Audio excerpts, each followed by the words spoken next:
नमस्ते दोस्तों, आप सबका एक बार फिर से स्वागत है आपके अपने YouTube चैनल सत्य सनातन में। दिल्ली में जिस प्रकार से दंगे फैले, खालिद सैफी इसके बाद में गिरफ्तार हुआ, लगातार पूछताछ हुई, जाकिर नाइक का एक लिंक मिला है और जिससे हमें पता लगता है कि इस पूरे के पूरे मामले के पीछे, इस पूरे के पूरे दंगे के पीछे जाकिर नाइक का एक बहुत बड़ा हाथ है। और उसने ना केवल इन लोगों को उकसाया है बल्कि इसमें फंडिंग देने का भी काम किया है। उकसाने का काम तो उसका बरसों बरस से चला रहा है। उकसाने के लिए तो वो यही नहीं बल्कि पूरे विश्व में फेमस है। लेकिन आज हम बात करेंगे कि दिल्ली पुलिस की जो स्पेशल सेल है उसने इस पूरी पूछताछ और इस पूरी खोजबीन में कहां पर पूरे के पूरे इस्लामिक संगठन IRF का लिंक खोज करके निकाला है दिल्ली के दंगों में।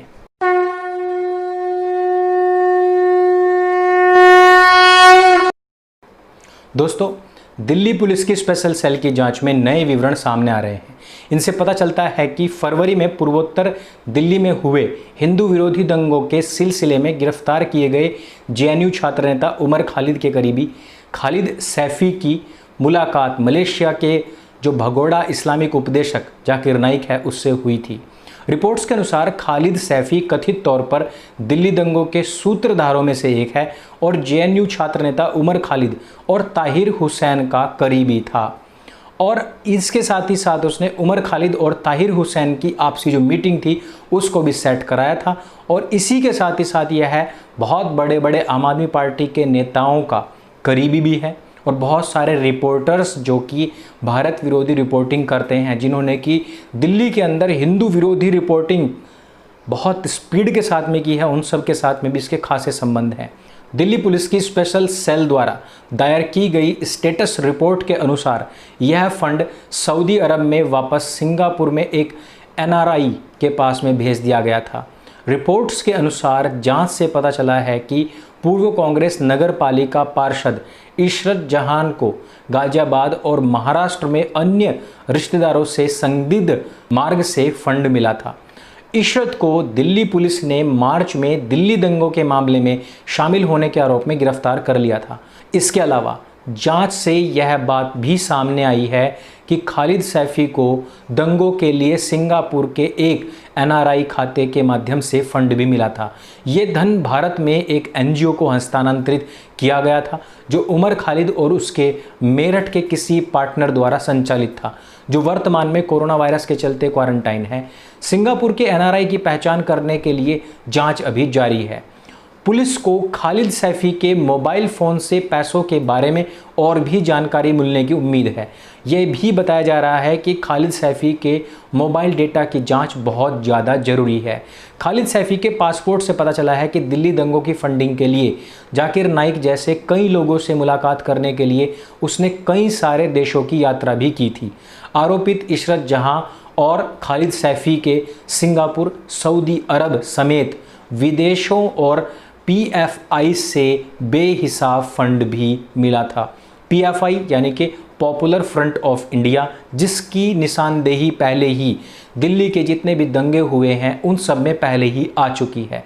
पॉपुलर फ्रंट ऑफ इंडिया एक इस्लामिक संगठन है जो कि नाम बदल करके एक तकिया करता है जिससे कि हम और आप जैसे जो साधारण लोग हैं उनको यह बात पता ना लग पाए, जबकि PFI ही वो संगठन है जिसने इस पूरे के पूरे दंगे के अंदर युवाओं को भर्ती किया है। JNU और आतंकवादी जितने भी जो कश्मीर से यहाँ पर स्थानांतरित आतंकवादी थे उनके बीच में सेतु का कार्य किया है। ये सारी की सारी जांच रिपोर्ट्स न्यूज़ के माध्यम से हमें प्राप्त हुई हैं।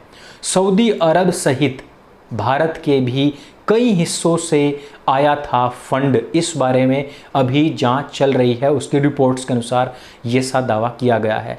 दिल्ली पुलिस ने अदालत में पेश जांच रिपोर्ट में यह बात कही है कि पूर्वोत्तर दिल्ली में हुए हिंदू विरोधी दंगों के लिए सऊदी अरब और देश के अलग अलग हिस्सों में भी वहाँ से भी फंडिंग आई थी।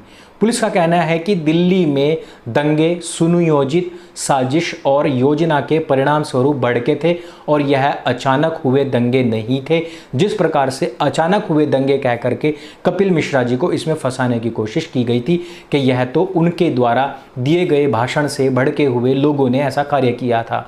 इससे पहले ही दिल्ली पुलिस ने एक स्थानीय अदालत को बताया था कि गवाहों से पूछताछ से यह पता चला था कि दिल्ली दंगों की साजिश में आरोपित शिफा उर रहमान को मध्य पूर्व के देशों में स्थित जामिया मिलिया इस्लामिया के पूर्व छात्र संघ के सदस्यों से भी फंड मिला था। इसके बाद पटियाला हाउस कोर्ट ने गिरफ्तार किए गए जामिया के पूर्व प्रेसिडेंट शिफा उर रहमान को 10 दिन की पुलिस की हिरासत के लिए भेज दिया था। पुलिस ने कहा था कि रहमान का नाम इशरत जहान, खालिद सैफी, मीरान हैदर, शफूरा जरगर, गुलफिशा खातून, ताहिर हुसैन और popular front of India PFI के 3 सदस्यों से पूछताछ के दौरान में सामने आया था। दिल्ली पुलिस की स्पेशल सेल ने अदालत से दिल्ली हिंसा की तह तक पहुंचने के लिए और आरोप पत्र दाखिल करने के लिए समय मांगा है। पुलिस ने कहा है कि कोरोना वायरस के कारण जारी देशव्यापी लॉकडाउन के कारण से हमें जांच में देरी हुई है। गौरतलब है कि इसी साल की शुरुआत में 24 फरवरी को अमेरिका के राष्ट्रपति डोनाल्ड ट्रंप 2 दिन के भारत के दौरे पर आए थे। इसके दौरान ही उत्तर पूर्वी दिल्ली के दंगे भड़क चुके थे। दिल्ली पुलिस के हेड कांस्टेबल रतनलाल, IB अफसर अंकित शर्मा की दंगाइयों ने जान ले ली थी। इन दंगों में 53 लोगों की मौत हुई थी और 200 से ज़्यादा लोग घायल हुए थे। लेकिन एक प्रोपेगेंडा चला करके मुसलमानों ने यह भी कहना शुरू कर दिया अपने सोशल मीडिया पोर्टल्स के माध्यम से कि ये 53 के 53 ही मुसलमान थे, जबकि इस तरीके का कोई भी ऐसी रिपोर्ट सामने नहीं आई है। हम इसके साथ ही साथ आपको बता दें कि ये जो पूरा का पूरा दंगा हुआ है उसमें दिलबर नेगी का जो मामला हुआ है उसमें जो चार्जशीट दाखिल हुई है उसकी रिपोर्ट क्या कहती है। 20 साल के युवक दिलबर नेगी जी, उनकी दर्दनाक हत्या के 3 मुस्लिम आरोपियों ने दिल्ली पुलिस के सामने कई चौंकाने वाली बातें भी कही हैं। उनका कहना है कि राजधानी में हो रहे दंगों के दौरान उत्तर पूर्वी दिल्ली के शिव विहार में हुई अंधाधुंध गोलीबारी में वो लोग शामिल थे। दिल्ली दंगों में दिलबर नेगी की हत्या के मामले में पुलिस द्वारा फाइल की गई चार्जशीट के मुताबिक 3 मुख्य आरोपितों शहनवाज सलमान, सोनू सैफ ने पिस्तल का इस्तेमाल करने की बात को स्वीकार किया है, जिसमें से एक आरोपी सलमान ने हिंदू समुदाय के लोगों पर गोलीबारी करने की बात को भी कबूला है। हिंदुओं पर हुई गोलीबारी के मुख्य आरोपी शहनवाज ने दिल्ली पुलिस से पूछताछ के दौरान कहा है कि उसने मुस्तफ़ाबाद की तरफ से आती हुई भीड़ देखी। इसके बाद उसके दोस्तों ने, जिसमें कि साहिल, परवेज, सलमान और समेत बहुत सारे कई लोग थे, उन्होंने डंडे, माचिस और बोतलें इकट्ठा करने के लिए कहा। पूछताछ के दौरान सलमान ने भी दंगों से जुड़ी हुई कई अहम बातें सामने रखी हैं। सलमान ने कहा कि उसने सोनू से पिस्तल लेकर के आने की बात कही थी, जो उसने 3-4 महीने पहले ही शहनवाज से खरीदी थी। यानी कि 3-4 महीने पहले से ही इन सब की जो तैयारियां थी वो कंटिन्यू चल रही थी। हमने देखा था कि आम आदमी पार्टी के पार्षद ने भी कुछ समय पहले ही बंदूक खरीदी थी। सलमान ने यह भी कहा कि घटना के दौरान उसने हेलमेट पहना हुआ था। उसने शिव विहार के तिराहे के पास में हिंदुओं के ऊपर अंधाधुंध गोलीबारी शुरू कर दी थी। उसने इतनी गोलियां चलाई कि कुछ ही देर में उसकी मैगजीन खाली हो चुकी थी।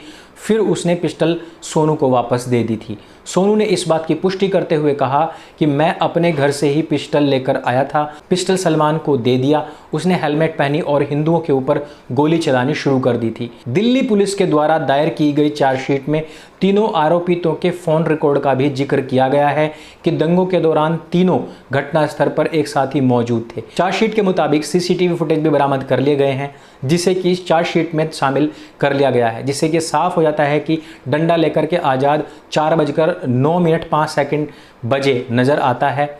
फैज़ल 3:44:50 बजे नज़र आता है। शाहरुख 3:27:20 पर और उसके बाद में शोएब 3:37:04 पर नज़र आता है। इसके अलावा ताहिर और सलमान भी अपने अपने समय के अनुसार नज़र आते हैं। दिल्ली पुलिस मुस्तफ़ाबाद में हुए हिंदू विरोधी दंगों में इसके अलावा बहुत सारे लोग, जिनमें कि 24 और संदिग्ध हैं, उनसे की पूछताछ की जा रही है। इन बातों के अलावा दिल्ली पुलिस ने इन दंगे आरोपितों में अल हिंद अस्पताल के मालिक डॉक्टर MA अनवर का भी जिक्र किया है। मुस्तफ़ाबाद में हुए हिंदू विरोधी दंगों के दौरान 20 साल के युवक दिलबर नेगी की हत्या की गई थी। उत्तराखंड के रहने वाले दिलबर नेगी को मुस्लिम भीड़ ने आग के हवाले कर दिया था। इतना ही नहीं, भीड़ में शामिल लोगों ने पहले उसके हाथ और पैर भी काट दिए थे और उसके बाद में शरीर को आग में फेंक दिया था। नेगी शिव विहार के स्थित अनिल स्वीट शॉप में काम किया करते थे, जिसकी हिंदू विरोधी दंगों के वक्त हत्या कर दी गई थी। पुलिस ने चार्जशीट में अब तक 12 लोगों का नाम शामिल किया और फिलहाल वह पुलिस की हिरासत में है।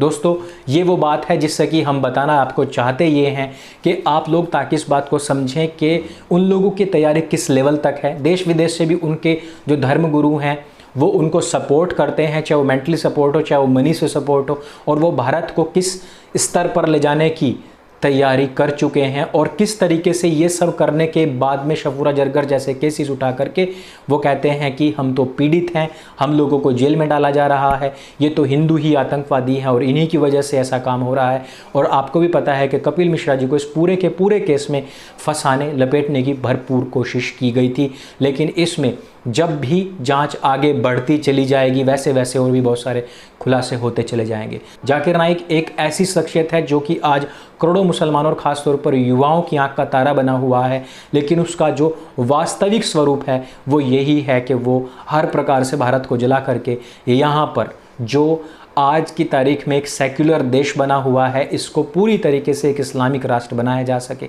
संविधान को हटाकर शरिया लागू किया जा सके। और यह कोई पहली बार नहीं, हमने बहुत सारे मुसलमानों के मुंह से, बड़े बड़े धर्मगुरुओं के मुंह से ये बात ऑलरेडी सुन रखी है।